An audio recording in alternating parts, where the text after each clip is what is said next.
Sarath Chandra academy for competitive ఎగ్జామ్స్లో 4 categories of ఎగ్జామ్స్కి ఒకే దగ్గర కోచింగ్ ఇవ్వడం జరుగుతుంది. ఈ 4 కేటగిరీస్ ఏంటంటే, ఒకటి బ్యాంకింగ్ ఎగ్జామ్స్ అంటే SBI, IBPS, regional rural banks, ఇటువంటి ఎగ్జామ్స్కి both PO and clerk exams coaching ఇవ్వడం జరుగుతుంది. ఇది బ్యాంకింగ్ ఎగ్జామ్స్కి. రెండోది ఎస్ఎస్సి స్టాఫ్ సెలక్షన్ కమిషన్, అందులో సిజిఎల్ అలాగే సిహెచ్ఎస్ఎల్కి 12th క్వాలిఫికేషన్ సరిపోతుంది. సిజిఎల్కి గ్రాడ్యుయేషన్ చేసి ఉండాలి, second category. And third police exams, police అంటే సబ్ ఇన్స్పెక్టర్ అలాగే కానిస్టేబుల్ ఎగ్జామ్స్, వీటికి కూడా కోచింగ్ ఇవ్వడం జరుగుతుంది. ఇంకా 4th కేటగిరీకి వస్తే railway exams, RRB railway recruitment board, RRB, NTPC non technical popular category exams కూడా కోచింగ్ ఇవ్వడం జరుగుతుంది. అయితే ఎందుకు ఈ 4 కేటగిరీస్కి కోచింగ్ అనేది ఒకే దగ్గర ఇస్తానికి కారణం ఏంటంటే, ఆల్మోస్ట్ సిలబస్ సిమిలర్గా ఉంటుంది సిలబస్. అలాగే ఒకే ఎగ్జామ్ ప్రిపేర్ అయ్యి స్టూడెంట్స్ ఆ ఎగ్జామ్ మిస్ అయితే మళ్ళీ అదే రాయడం కోసం ఒక 2 to 3 years రాసుకుంటూ వెళ్ళడం వల్ల టైం వేస్ట్ అవుతుంది, వాల్యుబుల్ టైం. అదే ఈ 4 కేటగిరీస్కి ప్రిపరేషన్ కలిపి చేస్తే ఎవ్రీ ఇయర్ ఈ 4 కేటగిరీస్లో నోటిఫికేషన్ వస్తూ ఉంటుంది. For example SSC notification 3-4 years delay అయినా బ్యాంక్ ఎగ్జామ్స్ రాసుకోవచ్చు. బ్యాంక్ ఎగ్జామ్స్లో పోస్టులు తక్కువ పడినా ఆర్ఆర్బీ రాసుకోవచ్చు. ఆర్ఆర్బీలో ఒకవేళ నోటిఫికేషన్ లేకపోయినా పోస్ట్ తక్కువ ఉన్నా కూడా పోలీస్ ఎగ్జామ్ రాసుకోవచ్చు. అంటే 4 కేటగిరీస్కి కలిపి ప్రిపేర్ అవ్వడం వల్ల ఏమవుతుందంటే, ఖచ్చితంగా ప్రతి సంవత్సరం కొన్ని జాబ్స్ అయితే కొట్టే అవకాశం ఉంటుంది. So Sharath Chandra academy for competitive ఎగ్జామ్స్లో గ్రాడ్యుయేషన్ అయిపోయిన వాళ్ళకి, అలాగే గ్రాడ్యుయేషన్ చేస్తున్న వాళ్ళకి కూడా, అంటే ఎవరైతే డిగ్రీ కానీ ఇంజనీరింగ్ కానీ సెకండ్ ఇయర్ థర్డ్ ఇయర్లో ఉన్న స్టూడెంట్స్ కూడా కంఫర్టబుల్గా కోచింగ్ తీసుకునే విధంగా ఈవినింగ్ బ్యాచెస్ ఉన్నాయి. విజయవాడలో బెంచ్ సర్కిల్ దగ్గర ఈవినింగ్ బ్యాచ్ రన్ అవుతుంటాయి. అలాగే ఎవరైతే విజయవాడకి రాలేకపోతుంటారో బట్ స్టిల్ కోచింగ్ కావాలనుకుంటారో వాళ్ళకి ఆన్లైన్ క్లాసులు ఉంటాయి, లైవ్ క్లాసెస్ ఉంటాయి. ఈ లైవ్ క్లాస్ అనేవి జరుగుతున్న టైంలో మీరు వింటే డౌట్స్ కూడా ఆన్ ది లైవ్లోనే you can get them clarified. ఒకవేళ లైవ్లో వినలేకపోతే, టైమ్స్ అడ్జస్ట్ అవ్వకపోతే రికార్డ్ క్లాస్ కూడా ఉంటాయి. ఈవెన్ ఎవరైతే విజయవాడలో క్లాస్ వింటున్నారో ఆఫ్లైన్లో వాళ్ళు కూడా ఏమైనా క్లాస్ మిస్ అయినా రికార్డ్ క్లాస్ అనేది ఇవ్వడం జరుగుతుంది. అయితే ఈ క్లాస్ తీసుకునేది కూడా ఎక్స్పర్ట్ ఫ్యాకల్టీతో పాటు ప్రొఫెషనల్స్, ఎవరైతే ఆల్రెడీ బ్యాంక్ ఎగ్జామ్స్ క్లియర్ చేసి ఉన్నారో, ఎస్ఎస్సి ఎగ్జామ్ క్లియర్ చేశారో, ఆర్ఆర్బి క్లియర్ చేశారో, ఇటువంటి వాళ్ళు ఎగ్జామ్ క్లియర్ చేసిన వాళ్ళు కూడా కొన్ని క్లాస్ తీసుకోవడం జరుగుతుంది. వేరేస్ మా ఎక్స్పర్ట్ ఫ్యాకల్టీ కూడా కొన్ని క్లాస్ తీసుకుంటూ ఉంటారు. సో ఇక్కడ faculty is our main strength. Faculty, experienced faculty, experts and professionals class చెప్పడం జరుగుతుంది. ఈ ఎగ్జామ్స్ ప్రిపరేషన్లో మేము కూడా ఇయర్ టు ఇయర్ చేంజెస్ చేసుకుంటూ వస్తున్నాం. ఎందుకంటే ఎగ్జామ్ ప్యాటర్న్ మారుతూ ఉంది, టైప్ ఆఫ్ క్వశ్చన్స్ మారుతూ ఉన్నాయి. ఐఎమ్ శరత్ చంద్ర. నేను ఐఐటి ఎగ్జామ్ క్లియర్ చేశాను, ఐఐటి మెడ్రాస్లో బీటెక్ చేశాను. ఆ తర్వాత నేను డెలాయిట్లో జాబ్ చేశాను కొంతకాలం. ఈరోజు ఐఏఎస్ కోచింగ్ ఇస్తున్నాము, చాలా ర్యాంక్స్ ప్రొడ్యూస్ చేశాము. Even Sharath Chandra academy for competitive exams నుంచి చాలామంది students SSC, banking, RRB exams clear చేస్తున్నారు. ఈవెన్ మాక్ ఇంటర్వ్యూస్కి కూడా నాకు శరత్ చంద్ర సార్ది ఒక కోచింగ్ ఇన్స్టిట్యూట్ ఉంది, వాళ్ళ దగ్గర నుండి నేను 1-on-1 సెషన్స్ తీసుకున్నాను. అవి నాకు బాగా హెల్ప్ అయ్యాయి యాక్చువల్గా నా ఇంటర్వ్యూ స్కిల్స్ని డెవలప్ చేసుకోవడానికి. సార్ నేను మీ గురించి స్పెసిఫిక్గా మెన్షన్ చేయాలి సార్, ఎంత హెల్ప్ చేశారో. అది పర్సనలైజ్డ్ క్వశ్చన్స్ అడగడం కానీ, మనం యూట్యూబ్లో కూడా ఉంటుంది సార్, అన్నమాచార్యాస్ వైలిన్ మీద క్వశ్చన్స్ అడగడం కానీ. దాని తర్వాత నాకు ఎప్పుడు లో ఫీల్ అయినా పేరెంట్స్తో పాటు మీరు కూడా ఉన్నారు sir. Actually I'm very thankful. I'm happy for that. I'm very thankful for that sir. నేను కూడా ఎస్బీఐ పీఓ క్లియర్ చేశాను, ఐఏపీఎస్ క్లియర్ చేశాను, ఆర్బీఐ, ఎస్ఎస్సి. బట్ ఆ జాబ్స్ నేను చేయలేదు, బట్ ఎగ్జామ్స్ క్లియర్ చేశాను.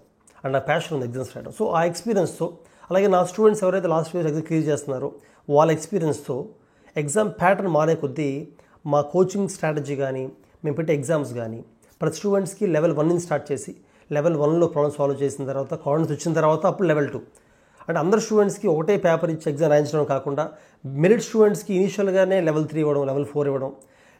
ఎవరైతే స్టూడెంట్స్ కొంతవరకు అంత ఫాస్ట్ చేయలేకపోతున్నారో వాళ్ళ కాన్ఫిడెన్స్ పెంచడం కోసం లెవెల్ 1 ఇవ్వడం వాళ్ళకి, అలా స్లోగా లెవెల్ 2 అలా కాన్ఫిడెన్స్ పెంచుకుంటారు. అందుకని confidence is very important.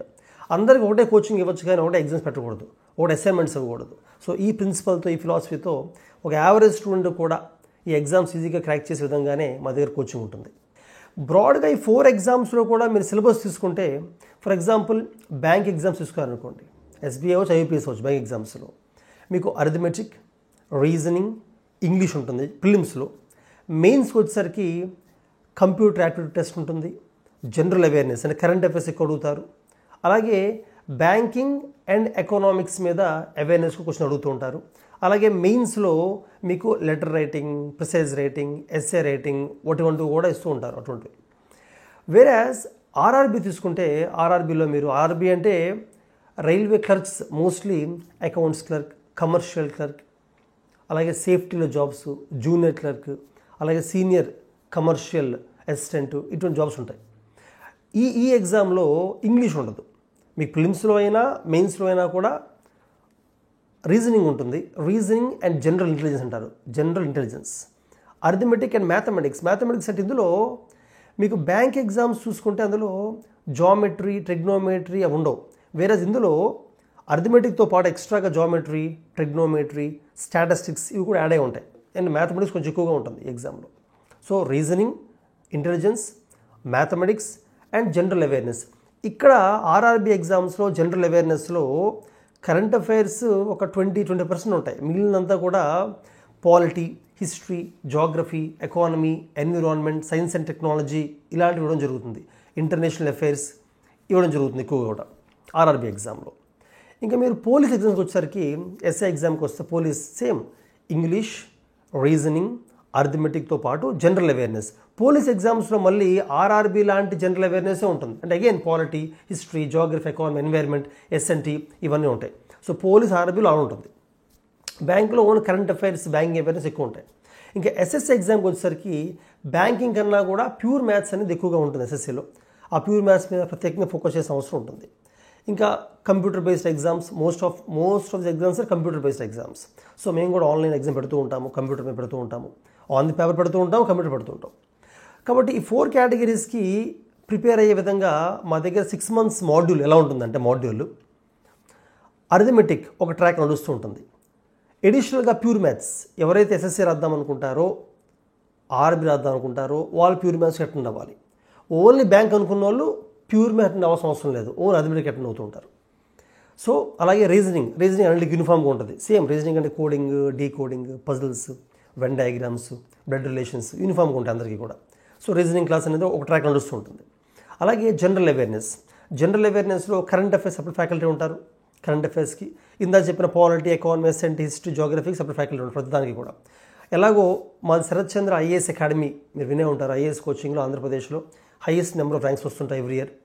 So IAS కోచింగ్లో ఉన్న polity, economy, geography, history faculty ఎక్స్పీరియన్స్తో ఈ ఎగ్జామ్స్ ఇంకా ఈజీ హ్యాండిల్ చేయగలుగుతూ ఉంటాం. జనరల్ అవేర్నెస్లో, కరెంట్ అఫైర్స్లో ఇంగ్లీష్ ట్రాక్ సపరేట్గా ఉంటుంది. ఇంగ్లీష్లో గ్రామర్ మీద ఫోకస్ చేస్తుంటాం ఇంగ్లీష్లో, అలాగే కాంప్రిహెన్షన్ మీద, అలాగే మెయిన్స్ రైటింగ్ మీద అంటే ఎస్ఏ, ప్రిసైజ్, లెటర్ రైటింగ్ వీటి మీద కూడా ఫోకస్ చేస్తాం. So you can clear the exams. So ఈ రకంగా డిఫరెంట్ ట్రాక్స్ క్లాస్ వెళ్తూ ఉంటాయి. గ్రాడ్యుయేషన్ అయిపోయిన వాళ్ళు వచ్చి క్లాస్ వినొచ్చు. గ్రాడ్యుయేషన్లో ఉన్నవాళ్ళు కూడా any year degree first year, second, third ఇయర్లో వాళ్ళు కూడా ఈవినింగ్స్ వచ్చి బ్యాచెస్లో క్లాస్ వినొచ్చు. నా సజెషన్ ఏంటంటే డిగ్రీ స్టూడెంట్స్ ఎక్కువగా కూడా డిగ్రీ చదువుతున్న వాళ్ళు 24/7 చదివే అంత సిలబస్ డిగ్రీలో ఉండదు. డిగ్రీ స్టూడెంట్స్ చాలా ఖాళీగానే ఉంటారు. ఎగ్జామ్స్ టైంలో కొంచెం ఆ 1 month బిజీ ఉంటారు, కానీ రిమైనింగ్ టైంలో చాలా టైం ఖాళీ ఉంటుంది. సో ఈ టైంలో మీరు ఈ 6 months కోచింగ్ తీసుకుంటే ఖచ్చితంగా మీరు for example degree second year student తీసుకుంటే డిగ్రీ థర్డ్ ఇయర్కి వచ్చేసరికి సిలబస్ అంతా అయిపోతుంది. మీకు రివిజన్ చేసుకోవచ్చు, ఎగ్జామ్స్ ఎక్కువ రాసుకోవచ్చు. డిగ్రీ అయిపోయేసరికి ఏదో గవర్నమెంట్ జాబ్ ఖచ్చితంగా కరెక్ట్ చేయగలుగుతారు. డిఫరెంట్గా సివిల్ సర్వీస్ అనేది వేరు, ప్రిపరేషన్ వేరు, కాంపిటీషన్ వేరు. దానికి ఏం చేసేవాళ్ళు ఇది రాయాల్సిన అవసరం లేదు, they can aim for that. But ఇది వేరు. ఎవరైతే ఈ ఎగ్జామ్ రాద్దాం అనుకుంటారో వాళ్ళు కూడా ముందు నుంచే ప్రిపేర్ అవ్వాల్సిన అవసరం ఉంది. కాంపిటీషన్ హెవీగా ఉంది. Competition lakhs of aspirants every apply చేస్తున్నారు జాబ్స్కి. సో మీరు గ్రాడ్యుయేషన్ అయిపోయిన తర్వాత కోచింగ్ తీసుకుంటే అంత త్వరగా రాకపోవచ్చు, టైం పట్టచ్చు, 3-4 years టైం పట్టచ్చు. గ్రాడ్యుయేషన్ ఉన్నాక తీసుకుంటే త్వరగా క్రాక్ చేయగలుగుతారు. నెక్స్ట్ ఏంటంటే మా ఎగ్జామ్ ప్యాటర్న్ అంటే మేము కోచింగ్తో పాటు ఈ 6 నెలల్లో కోచింగ్తో పాటు మేము పెట్టే ఎగ్జామ్స్ అనేవి చాలా యూనిక్గా ఉంటాయి. ఒకటి ఏంటంటే మామూలుగా చాప్టర్ వైజ్ ఎగ్జామ్స్, ఏ సబ్జెక్ట్లో అయినా ఒక టాపిక్ అవగానే ఎగ్జామ్ పెడతాం. దాంతోపాటు వీకెండ్ ఎగ్జామ్స్, ఎవ్రీ వీకెండ్ ఆ వీక్లో అయిన సిలబస్ ఆల్ సబ్జెక్ట్స్ మీద ఎగ్జామ్ పెడుతూ ఉంటాం. అలాగే monthly cumulative exams, every month ఏంటంటే నెల మొత్తం అయిన సిలబస్ మీద మంత్లీ ఎగ్జామ్ పెడతాం. ఈ రకంగా 6 monthsలో మీరు చాలా ఎగ్జామ్స్ రాస్తారు. 6 months తర్వాత నుంచి అంటే కోచింగ్ అయిపోయిన తర్వాత నుంచి మీరు ఫైనల్ ఎగ్జామ్ రాసేదాకా ఎగ్జామ్ టైం పట్టచ్చు. ఫర్ ఎగ్జాంపుల్ కోచింగ్ అయిపోగానే మీకు నోటిఫికేషన్ రాకపోవచ్చు. ఒక 6 months పట్టచ్చు, 1 year పట్టచ్చు. మీరు కానీ డిగ్రీ స్టూడెంట్స్ 2 years పట్టచ్చు డిగ్రీ అయిపోవడానికి. సో టైం అంతా ఖాళీగా ఉండకుండా రెగ్యులర్గా గ్రాండ్ టెస్ట్ అంటే మొత్తం సిలబస్ మీద ఎగ్జామ్స్ పెడుతూనే ఉంటాం కంటిన్యూస్గా. So that you also can write the exams regularly and you can revise it regularly to become extremely strong in the answer writing, time management also. అయితే ఈ ఎగ్జామ్ పేపర్స్ కూడా recent last 3-4 yearsలో ఈ SSC, banking, police exams, RRB exams ఏ రకంగా ఉన్నాయో same అదే రకంగా సిమ్యులేషన్ లాగా అండ్ అదే కాంపోజిషను, అదే ప్యాటర్ను, డిఫికల్ట్ లెవెల్ కూడా. ఒక ఎగ్జామ్ ఉందంటే ఒక 30% ఈజీగా ఉంటాయి, 30% మోడరేట్గా ఉంటాయి, 20% డిఫికల్ట్గా ఉంటాయి, 20% ఇంకా ఎక్స్ట్రీమ్ డిఫికల్ట్ ఎవరు సాల్వ్ చేయక వదిలేయాలి వాటిని, ఆ రకంగా ఉంటాయి. సో అదే కాంపోజిషన్తో సిలబస్ని కూడా ఏ టాపిక్ మీద ఎన్ని క్వశ్చన్ అడుగుతున్నారో అదే విధంగా ఎగ్జామ్ పెట్టడం జరుగుతుంది. దానివల్ల ఎవరైతే స్టూడెంట్స్ మా ఎగ్జామ్స్ రాస్తూ ఉంటారో, ఫర్ ఎగ్జాంపుల్ చాలామంది ఇంతకుముందు కోచింగ్ అయిపోయిన దగ్గర అంటే వేరే దగ్గర కోచింగ్ తీసుకునే వాళ్ళు కూడా టెస్ట్ సిరీస్లో మా దగ్గర జాయిన్ అవుతూ ఉంటారు. ఎందుకంటే మా ఎగ్జామ్స్ అనేవి నిజంగా రియల్ ఎస్ఎస్సి, బ్యాంకింగ్ ఎగ్జామ్స్ ఎలా ఉంటాయి అదే ప్యాటర్న్లో ఉంటాయి. క్వశ్చన్ స్టాండర్డ్స్ కానీ, స్టాండ్ ఆఫ్ ది క్వశ్చన్ కానీ, టైం కానీ అంతా యాసిడ్గా ఉంటుంది. అందుకని ఎక్కువ తీసుకుంటూ ఉంటారు. ఇంకా అలాగే మెటీరియల్ కూడా మాది ఏంటంటే సపరేట్గా ఉంటాయి. అంటే బేసిక్ మెటీరియల్ ఉంటుంది అర్థమెటిక్కి, రీజనింగ్కి, ఇంగ్లీష్కి. దాంతోపాటు ఎక్స్ట్రాగా ఎస్ఎస్సి వాళ్ళకి ఎక్స్ట్రా ఇంగ్లీష్ అవ్వచ్చు, అలాగే కరెంట్ అఫైర్స్ అవ్వచ్చు, కంప్యూటర్ యాప్టిట్యూడ్ అవ్వచ్చు, కంప్యూటర్ నాలెడ్జ్ అవ్వచ్చు, అలాగే ఇందాక చెప్పిన general awareness, polity, history, geography, SNT వాటి మీద అవ్వచ్చు. సపరేట్గా బుక్లెట్ చూడడం జరుగుతుంది. ఇంక కరెంట్ అఫైర్స్ అయితే మంత్లీ ఎవ్రీ మంత్ ఆ మంత్లో జరిగిన కరెంట్ అఫైర్స్ మీద మేము మెటీరియల్ రిలీజ్ చేయడం జరుగుతూ ఉంటుంది. సో ఈ రకంగా we take extreme care on 1 material మీద ఎక్స్పర్ట్స్ చేస్తుంటారు, 2 ఎగ్జామ్స్ మీద రెగ్యులర్ ఎగ్జామ్ పెట్టడం కానీ, ఎగ్జామ్స్ పెట్టి ఫీడ్బ్యాక్ ఇవ్వడం కానీ, అలాగా 3 ఫ్యాకల్టీ మీద ఎక్స్పర్ట్ ఫ్యాకల్టీ, 4 క్లాసెస్ అంటే ఆఫ్లైన్ అయినా ఆన్లైన్ అయినా both are available for the comfort of the student. ఇంకొకటి కోచింగ్ ఎంత బాగా ఇచ్చినా, ఎగ్జామ్స్ మెటీరియల్ ఎంత బాగున్నప్పటికీ కూడా కాంపిటీషన్, పీర్ గ్రూప్ ప్రిపరేషన్ చాలా ఇంపార్టెంట్. అంటే మీరు కాంపిటీషన్లో ఉన్నారని మీకు తెలియాలి. కాబట్టి ఓన్లీ మీ క్లాస్లో స్టూడెంట్స్తో కాకుండా మా దగ్గర ఆన్లైన్లో కోచింగ్ తీసుకునే వాళ్ళు, ఆన్లైన్ టెస్ట్ రాసేవాళ్ళు, వాళ్ళందరితో కూడా కంపేర్ చేసి మీ ర్యాంకింగ్ ఇవ్వడం జరుగుతుంది. ర్యాంకింగ్ సో మీరు ఎక్కడ ఉన్నారు, మీ ర్యాంక్ ఎంత ఉందో ఐడియా వస్తుంది మీకు. ఆల్ ఇండియా లెవెల్లో అవచ్చు, స్టేట్ లెవెల్లో అవచ్చు. దానివల్ల ఆ కాంపిటేటివ్ స్పిరిట్ డెవలప్ అవుతుంది, మీరు ఇంకా కష్టపడతారు. అలాగే మీ క్లాస్లో అంటే మా దగ్గర ఏంటంటే ఒక బ్యాచ్లో 30 members మాత్రమే పెట్టి క్లాస్ చెప్పడం జరుగుతుంది. ఎందుకంటే 100 members-ని 200 పెడితే ఏమవుతుందంటే ఫ్యాకల్టీ ఇండివిజువల్గా ఫోకస్ చేయడం జరగదు. 30 members అయితే ఏమవుతుంది, డౌట్ క్లారిఫికేషన్ ఈజీగా ఉంటుంది, మీరు ఫ్యాకల్టీతో ఇంటరాక్ట్ అవ్వచ్చు, క్వశ్చన్స్ అడగచ్చు. సో ఈ రకంగా ఫ్యాకల్టీకి ఈజీగా ఉంటుంది, స్టూడెంట్స్ కూడా ఈజీగా ఉంటుంది. అందుకనే I don't encourage class rooms having more than 200 students కానీ 300 ఒకే క్లాస్లో ఉండడాన్ని నేను ఎంకరేజ్ చేయను. అది పెద్ద హెల్ప్ఫుల్గా ఉండదు. ఆ మాత్రం దానికి మీరు యూట్యూబ్లో క్లాస్ వినొచ్చు. ఒక అంత ఎక్కువ కూర్చొని వినే పని అయితే ఫ్యాకల్టీని అడగలేరు, ఎక్కువ మంది ఉంటే ఇంటరాక్షన్ జరగదు. అటున్నప్పుడు వన్ సైడ్ ఉన్నప్పుడు యూట్యూబ్లో కూడా వినొచ్చు క్లాస్. కాబట్టి we maintain small class rooms, discussion ఉంటుంది, ఇంటరాక్టివ్గా ఉంటుంది. ఇంకొకటి we divide students in small groups. అంటే ఉన్న స్టూడెంట్స్నే ఒక 4 members గ్రూప్స్గా, అంటే మీ క్యాపబిలిటీ బట్టి, మీ లెవెల్ బట్టి, మీరు ఎలా చదువుతున్నారు, ఎంత కష్టపడతారు దాన్ని బట్టి సేమ్ మీలాగే చదివే వాళ్ళని 4 members గ్రూప్స్ క్రియేట్ చేస్తూ ఉంటాం. ఈ గ్రూప్స్ అందరూ కూర్చొని వీక్లీ టార్గెట్స్, దీన్నే మేము పర్సనల్ మెంటర్షిప్ అంటాం. అంటే ఒక గ్రూప్ ఆఫ్ స్టూడెంట్స్ కూర్చోబెట్టి వాళ్ళ క్యాపబిలిటీస్ బట్టి ఈ వారంలో ఏం ఫినిష్ చేయాలి, ఏ బుక్స్ చదవాలి, ఎన్ని ప్రాబ్లమ్స్ సాల్వ్ చేయాలి అనేది ఒక టార్గెట్ ఇవ్వడం జరుగుతుంది, ఒక గోల్ ఇవ్వడం జరుగుతుంది. దాని ప్రకారంగా స్టూడెంట్స్ చదువుకుంటూ వెళ్తారు. టార్గెట్ గోల్స్ లేకుండా ఒట్టి కోచింగ్ కూడా లాభం ఉండదు ఇప్పుడు ఉన్న కాంపిటీషన్కి. సో టార్గెట్ మీట్ అవ్వడం కొంచెం కష్టపడతారు. మీ నలుగురు కంప్లీట్ అవుతూ ఉంటారు, డౌట్స్ క్లియర్ చేసుకుంటూ ఉంటారు, డిస్కస్ చేసుకుంటూ ఉంటారు. ఆ ప్రిపరేషన్ ఎన్వైర్న్మెంట్ అనేది చాలా ఇంపార్టెంట్. ఒకళ్ళకి వచ్చి చదువుకుంటే ఇంట్లో ఏమవుతుందంటే ఎన్వైర్న్మెంట్ ఉండదు, టార్గెట్ ఉండదు, ఏం చదువుతున్నారో తెలియదు. సో అటున్నప్పుడు కష్టం అవుతుంది ర్యాంక్ కొట్టడం అనేది. అందుకని ఈ రకంగా మేము peer group preparation, personal mentorship, regular feedback అనేది ఇవ్వడం జరుగుతుంది. So I suggest all of you to make use of this. మీరు ఎప్పుడూ కూడా సింగిల్ ఎగ్జామ్కి ప్రిపేర్ అవ్వడం కరెక్ట్ కాదు. ఈవెన్ శరత్ చంద్ర ఐఐటి అకాడమీలో కూడా మేము ఇంటర్మీడియట్తో పాటు ఐఐటి కోచింగ్ తీసుకునే వాళ్ళకి మెయిన్గా జేఈ టీచ్ చేస్తాం. జేఈ అంటే ఐఐటి ఎన్ఐటికి ఎంటర్ వాళ్ళకి. బట్ అందులో ఒక ర్యాంక్ మిస్ అయినా బిట్స్ ఎగ్జామ్ రాయిస్తాం, బిట్స్ ఎగ్జామ్ క్లియర్ చేయడానికి. అలాగే ఎంసెట్ రాయిస్తాం, అదర్ డీమ్డ్ యూనివర్సిటీస్ కూడా రాయిస్తూ ఉంటాం. అలాగే ఇది కూడా అంతే. If you are aiming for some government job, you have to aim for several jobs together. Preparation అంత ఎక్కువ తేడా ఉండదు. ప్రిపరేషన్లో ఆల్మోస్ట్ ఇందా చెప్పిన విధంగా సిలబస్ ఆల్మోస్ట్ సేమ్గా ఉంటుంది. కలిపి చదవడం వలన ఒక ఎగ్జామ్ మిస్ అయినా వేరే ఎగ్జామ్ కరెక్ట్ చేయగలుగుతారు. గవర్నమెంట్ జాబ్స్ ఏమైతే మాత్రం డెఫినెట్గా Sharath Chandra academy for competitive exams Vijayawada ఆఫ్లైన్లో అండ్ ఆన్లైన్ మా టీచింగ్ కానీ మా మెటీరియల్ కానీ ఎగ్జామ్స్ కానీ మీకు చాలా హెల్ప్ అవుతాయి.